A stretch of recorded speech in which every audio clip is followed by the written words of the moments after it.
Welcome back to yet another live video.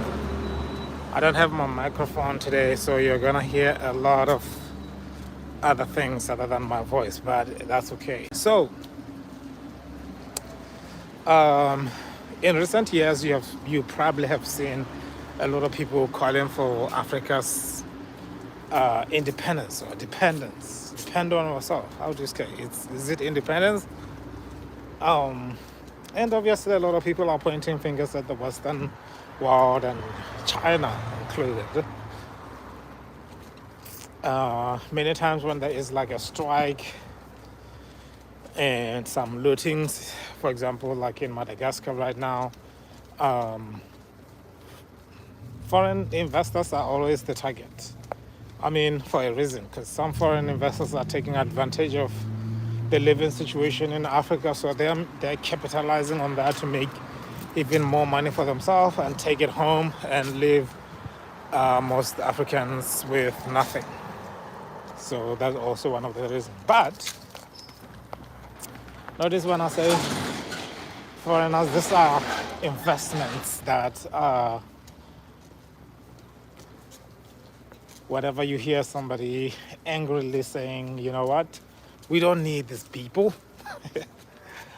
They never mention that the jobs that many people work in Africa are created by outside companies. So to make the story short, we need Western companies to invest in African countries to create jobs for Africans in Africa. And I understand like there is some frustrations there of like we need to be independent ourselves. Hey, welcome. Thank you so much for joining. Please hit that like button if you are here. So,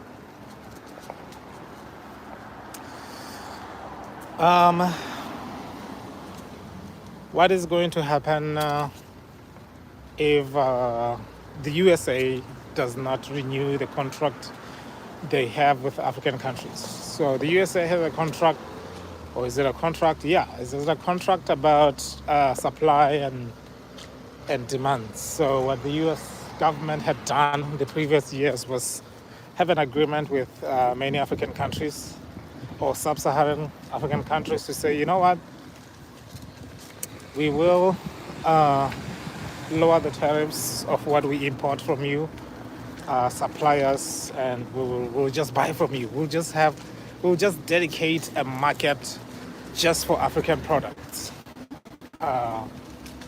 This is the previous US government. But the current government of the USA seem reluctant to renew that contract for unknown reasons.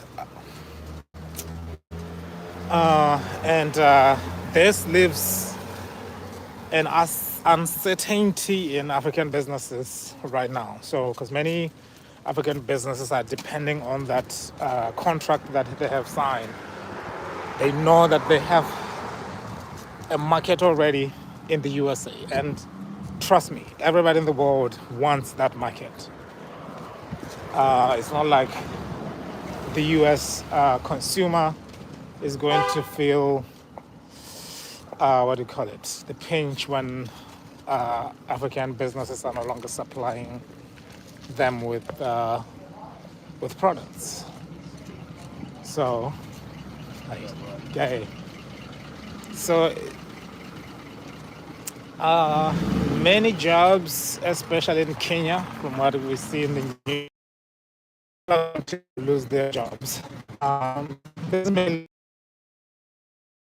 check themselves, obviously. No company wants to grow. If the USA does not renew that contract they have with African countries, the AGOA thing, people in the textile industry, people that are supplying the US with sporting goods and all those other things. People that maybe when you are thinking of the Western world, you are not thinking about them. You're thinking about just your ambitions. So it's give and take. I feel like a lot of people, we need to learn more on how governments work and how economies work, because obviously we are not all economists, including myself. But sometimes I think people are too quick to judge. For example, when countries like Botswana visit the Western countries to say, hey, we are looking for investment, can you guys invest in our countries? People are quick to call traitors and sellouts and all that. But for economies of Africa to grow, you need those investment. You need those people to bring in their companies so that people can work in those companies, and however much they pay them, I think that's up to the government to say, you know what, I think our people should have at least this much minimum wage, because honestly, minimum wage in Africa is very low. But it's kind of compatible. Like the government will look at how much do people really need, and then they can set a minimum wage at a certain level. And that's a video for another day, actually. So this is the problem that we face as Africans. We have the dilemma of, do we want to do things by ourselves, for ourselves, and invest in ourselves, and watch our economies crumble together? Or do we need Western companies to come and invest in Africa and watch the African economy grow? I would choose the second one, because nobody has the time to wait and figure things out, if things are going to work out. Maybe if we try this and try that. I know many African content creators are pushing this narrative of like, we